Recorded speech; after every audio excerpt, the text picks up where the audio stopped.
I'd like to talk to you about how much I miss AAA games. The recent release of Resident Evil Village has come out after a long period of there not really being any AAA games around, so when it finally did come out, we here at Eurogamer, Aoife, me and Ian, were so excited to finally be able to delve deep into a AAA game and get our hands all in its guts and whatnot, which is a metaphor that's a little bit too fitting for Resident Evil Village. I kind of wanted to give you a glimpse behind the scenes about what it's like for the three of us making videos about the same AAA game when it comes out, amid like embargoes and excitement, and basically just trying to make sure that what we make is something that you would enjoy. First of all, the main thing is that it is all hands on deck. For Resident Evil Village, this is fantastic. We all had a code, which isn't something you can always bet on, but because we all had a code, we all played the game from beginning to end, and we were all talking about it in Slack too. You could always tell when a really weird bit came up, like that baby bit, because you'd get a flurry of messages on Slack from one of us just being like, what the fuck was that? While all the Slack stuff might seem like a really run-of-the-mill thing that you probably do with your friends as well when a new game comes out,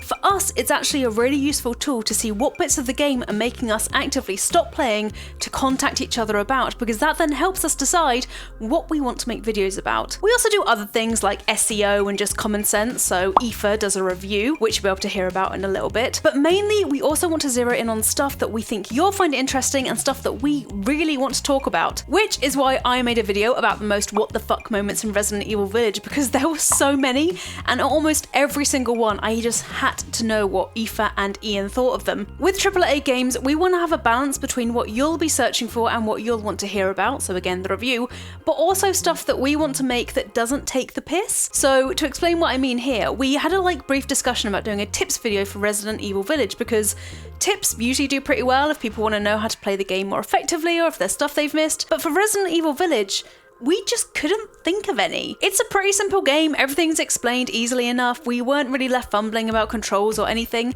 So although, yeah, Resident Evil Village tips might have been a good term to capitalise on and to try and make a video out of, we just didn't want to waste your time and ours. Another thing that is really great about having AAA games come out is that if we've all got a code, we can all support each other, and that is just as wholesome as it sounds. So for instance, when I was making my video about 62 things you probably don't know about Resident Evil Village, pretty sure it's 62 things, it was a while ago, I couldn't find a particular bit of capture, so Ian took time out of his working day to try and grab it for me in Mercenaries and in the main game itself. It really is lovely covering AAA games with such a great team, because we all know that we can rely on each other to pick up bits if we're too busy doing something else, or just to share the load like Samwise Gamgee would be so proud of. And that's kind of why I miss AAA games. Indies and stuff are great, obviously, I love demos, where there's always games that do really well for us, we love Phasmophobia especially and such like that, but with AAA games, it's such a great chance to work together as a team on something, and to know that we've really smashed covering it. And there's nothing more satisfying than hitting live on a video on embargo and seeing those numbers tick up and hearing what all of you think about it as well. Resident Evil Village was pretty much a highlight of this first half of the year for us at Team Eurogamer, and I really want there to be more highlights. There will, of course, be them, but it always helps when you've got a AAA game that you can kind of set your sights on and start already trying to think about what's gonna do well, what people are gonna want to know about it, and how can we basically be as efficient as possible and bring you the kind of content that is engaging and informative, but also doesn't take the piss and is actually useful in some way. But anyway, now Aoife is going to talk about what it's like writing a review for a massive game like Resident Evil Village. Keep an eye out for Kitty. I just noticed something, hold on. Can you see him? He's up there, just watching me. Poor kitty. So I've got my tea here, because it's time for some tea about reviews. As a Resident Evil fan, as someone who's seen all the marketing, played all the demos, I try to sort of filter through all that and try to really get to the bottom of how I feel about what I sat down and played. It's harder than you think to kind of verbalize what you think of something. To critique it fairly, because I do always try to be very fair, try to be very honest as well. You try to figure out how you feel about something and then try to explain why you feel that way about it in a way that just makes sense to people, so that they can see what you thought, see why you thought it, and then decide for themselves if that weighs up, if that sort of stacks to how they may feel about it. Does that make sense? So a little overview of how I do my reviews, okay? So given the code, let's say a week in advance, play the game to completion, for sure. We're obviously capturing everything as we go, maybe write down some notes. Then I guess my script writing process, I find it really hard to start at the start and end at the end. So what I do is I just open the document and whatever comes to mind, I just start writing that first. You know, I'll start a paragraph on, well, the gameplay is this and it's changed because this, but actually it's mostly the same in the case of Resident Evil Village. Story is brief because people don't really need to know that because that's pretty spoilery. Graphics and how it looks, you can kind of keep that to a minimum in a video review because people have eyes, they can see what you mean. Anything that you think is going to be important to how people, you know, if it's going to affect people's enjoyment of it. Do the voiceover, which is always fun. It can take a while if it's first thing in the morning and you're just warming up your voice. And then once that's done, you're just slotting in the relevant gameplay, and bear in mind you've captured the entire game at that point, but usually you can kind of scrub through and find the specific talking points fairly easily, and then done. You're done. It sounds very simple when I say it like that, but believe me when I say there's a lot of thought that goes into it, and I think a lot of that comes with knowing your audience.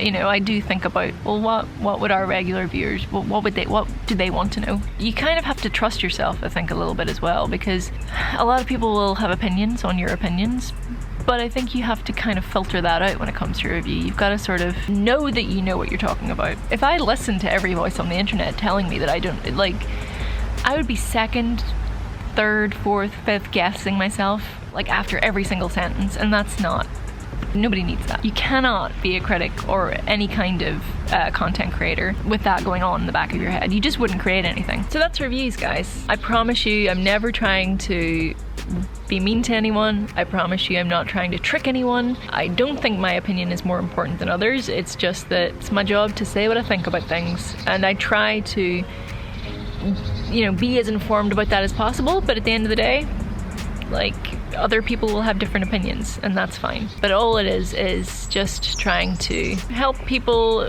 find the games that they will enjoy. And yeah, that's it.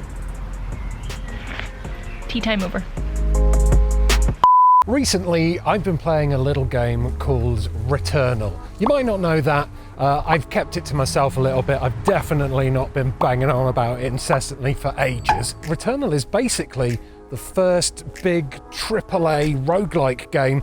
I'm a big fan of roguelike games. They're normally kind of indie games, things like Void Bastards, Dead Cells, Enter the Gungeon. These are all games that I've put hundreds and hundreds of hours into. So it's been really nice to see what a studio can do with the roguelike formula when they have a big budget. But it seems like Returnal may be the start of a big AAA roguelike renaissance. Is renaissance the right word? I don't think it is. But earlier this week, I put up a video about Death Note, and Death Note follows the same kind of formula as a roguelike. It's that same cyclical nature of gameplay. You start, you fight, you unlock powers, you die, you start again from the beginning, and every run you do gives you a little bit of a clue towards what you got to do next. So are we potentially going to be seeing waves of brand new AAA roguelikes like we did a couple of years ago when Battle Royale started taking off? Just looking ahead at the release schedule, coming up later this year is a game called 12 Minutes, which isn't technically a roguelike, I guess, but it still has that cyclical nature of gameplay. And that's got some big budget names in the cast. Doing the voices are James McAvoy, William Dafoe, Daisy Ridley. So that probably means there's going to be a lot of eyes on it before and after release. I love the idea that roguelikes might be going more big budget in the future. I mean, I've got quite a busy life and I don't have the time it takes to immerse myself in a 100+ hour role-playing game anymore. So something I can spend 1 or 2 hours on a night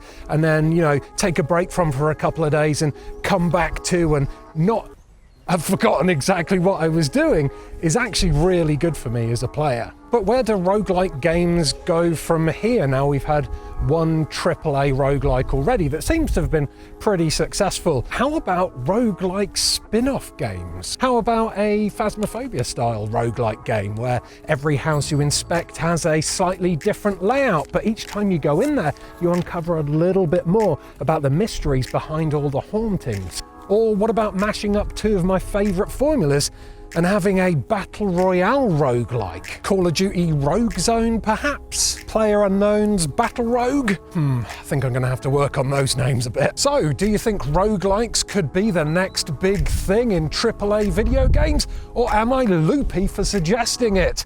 I, for one, welcome our cyclical overlords, and I can't wait to see what's on the horizon next for the roguelike genre. Oh, I'm gonna be sick.